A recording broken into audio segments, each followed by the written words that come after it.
I wanted to tell you that I used to work as a veterinarian's assistant for a few years in a small veterinarian clinic in a far more rural area. I'm not normally from this area, but because I have family close by, I went through some really rough personal times that required me to move in with said family. I ended up working at this place for a number of years. This clinic saw a lot of animals, farm animals, and exotic animals alike. Maybe exotic isn't the right word for it, but more than your typical cat and dog. You see a lot more bigger animals out here than you do in the cities, and we had people bringing in horses and all other sorts of animals. But this is not why I'm writing to you.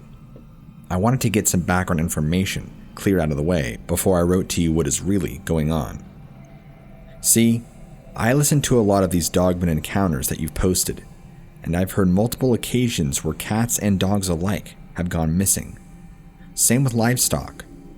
But people are not talking about it.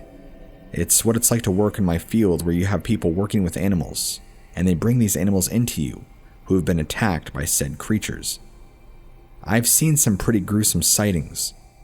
Horses, for example, that have been attacked by what I determined to be a very large canine.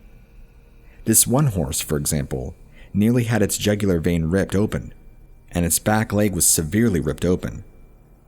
I'm telling you this now because there's no known predator in the area that attacks the way this did. Because my veterinarian clinic that I worked at is really the only one for miles around. If I give up the location, you could figure it out, and I kind of want to keep it private for the sake of my older employees. I have a lot of respect for them and the hard work they do. I apologize for that, but it's ultimately to protect them. I've seen cats and dogs come in that were nearly mauled to death. In fact, I can remember this one German Shepherd that was brought in recently. She was such a sweetheart, but she was blinded and had her front paws ripped off. Of course, on the job, I couldn't outright say this was a Dogman, because there are cougars and black bears, but if you take time to study how these particular predators attack their prey, it's nothing like the way a Dogman does. Unfortunately, there is not an in-depth study of how Dogmen attack, other than listening to episode after episode of what these things will and can do to animals. Something without a doubt is going on, and I'm trying to get to the bottom of it. Don't think I know this all by myself. I have friends in other veterinarian clinics across the East Coast that we talk, and we talk. Clinics that are in far more rural areas like this one that I work at were prone to situations like this happening. It doesn't stop. This is a real situation that we need to take seriously. If anything, even if you don't believe in the existence of cryptids or Dogman, there is some sort of large canid predator out there doing severe damage to these animals. It's showing itself time and time again. Of course, there's always going to be the occasional bear attack, and bears can do a significant amount of damage to an animal. Upon further inspection of the wounds, bite marks, and method of attack, these are without a doubt canid. The only thing that points me is to that whatever reason all these animals are being attacked by a large group of wolves possibly. That doesn't make any sense unless you add in Dogmen into the mix, with their population ever growing. There has been a couple of clientele of mine that I've gotten the chance to speak to about their experiences with Dogmen, but in my profession, talking about such things would be nonsense to so many. I have to be very careful who I speak to and what I ask them and tell them. There is an older gentleman in his 60s that has some farm animals that he's brought in. They're pretty banged up, and he's a man who has openly told me he's seen some things that I wouldn't probably believe him if he told me. On a personal level, I got him to open up with me, and he's seen these creatures try to take down some of his horses and animals. He doesn't know what to call them, and I haven't brought up the term Dogman to him, so he just calls them large wolves. He described them as unforgiving, vicious, and without mercy. They've already claimed the lives of several other of his animals, and he's in the works of moving these horses that I was working with. I'm pretty sure that you want some of the gruesome details, but out of respect for him and myself for having to relive it, I'm not going to go into vivid detail of all the damage that was done. Let's just say that they needed facial reconstruction, and their limbs needed to be sewn back together properly. As of now though, both of his horses are doing great and are making full recoveries in a different area entirely. That's just one client though. Another client not even 20 miles away from the one with the horses had issues with the same supposed creature taking her small dogs. Anyway, had I not known about cryptids and Dogman in general, I would probably have zero clues as to what was going on. At this point, it has to be a Dogman. There are no other options. I'm convinced.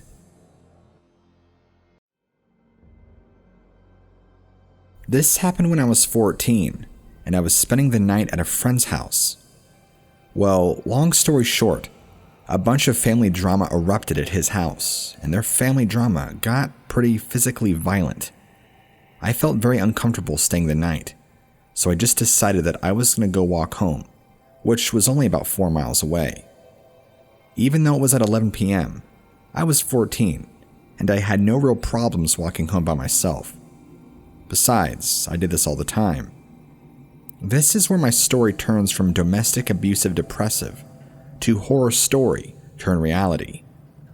On my way home, I began to notice I was being followed. At first I thought it was a person, but then I realized it was something else. I would turn, and I would see it dart behind the trees and cars. At one point, it had a really hard time disguising itself in the shadows because I don't know if it knew any better or what, but this thing looked like a flipping werewolf. I could see a long muzzle and tall pointed ears and the way it was hunched over. It was like this entire time, the entire walk home, this just was keen on following me. But it never got any closer. It stayed a very specific distance behind me and just kept trailing me, hiding every chance it got, watching me. I kept looking over my shoulder constantly, trying to stay aware of all my surroundings. When I got about a mile from my house, I had to cross this back road that goes over this tiny creek and connects to another road. Before I continue my story, if I would have stayed in the neighborhood I was at, it would have taken me an extra 2 whole miles plus to get home, because I would have had to go down a long, busy street, and I just wanted to get home. I was pretty freaked out at this point, but I figured I was walking already at a good pace, and I didn't feel like I was in total doom. At least not yet.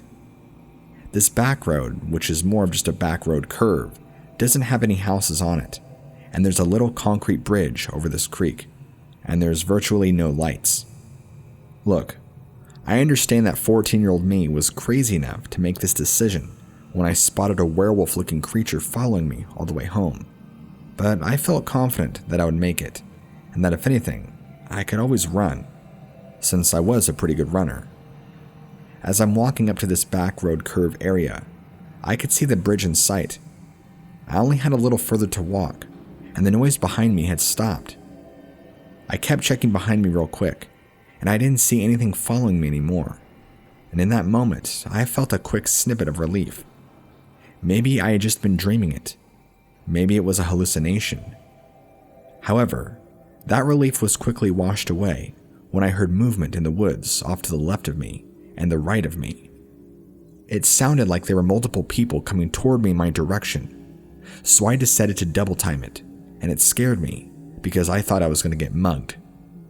I reached the bridge, and I began to cross over it. I'm still hearing more and more noise following me from the woodline on both sides. Then, as the noise continues, I begin to hear a noise in front of me in the woods to my right. Now, my heart is racing even more than it ever has all night. I was thinking I was going to be ambushed, knifed, and left for dead by a mob of homeless people, or thieves, or God knows what. But the noise never left the woods. It just stayed there, beyond the trees. I began sprinting once I got across this small bridge until I got to another section of the neighborhood that would safely lead me back to where my house was. Looking back, I was expecting to be chased by an angry mob, but I never saw anything or anybody. I wish I could explain what happened to me that night, but I really don't know. I believe I saw something, some sort of monster, I don't believe it was somebody in a costume. It looked far too real. Sometimes I think back to that and wonder if I was just having a strong vision, or again, maybe I was dreaming. I don't know what this is. It was straight up in the realm of horror fiction. That's just how weird I feel my story is. My parents are early birds, so by the time I got home, everybody was already in bed, asleep. That entire night, I felt paranoid, constantly looking out my window. I didn't know if I was being followed, or possibly if these things or people were going to follow me back to my house, or what. I didn't know what to expect. I called my friend as soon as I got back to check up on him, and things I guess had calmed down at his house, even though he wanted to run away because of how bad his home situation was.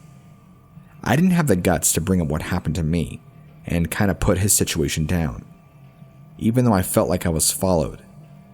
Even just typing this out sounds so silly, but I saw what I did with my own 2 eyes, and I don't take it back. About 4 years later, that same friend hung himself in his closet, right before graduation. I guess his home situation had gotten so bad that nobody realized. Anyway, this story isn't just necessarily about my encounter with the unknown, but in a way, it reminds me of him, paying homage to a good old lost friend.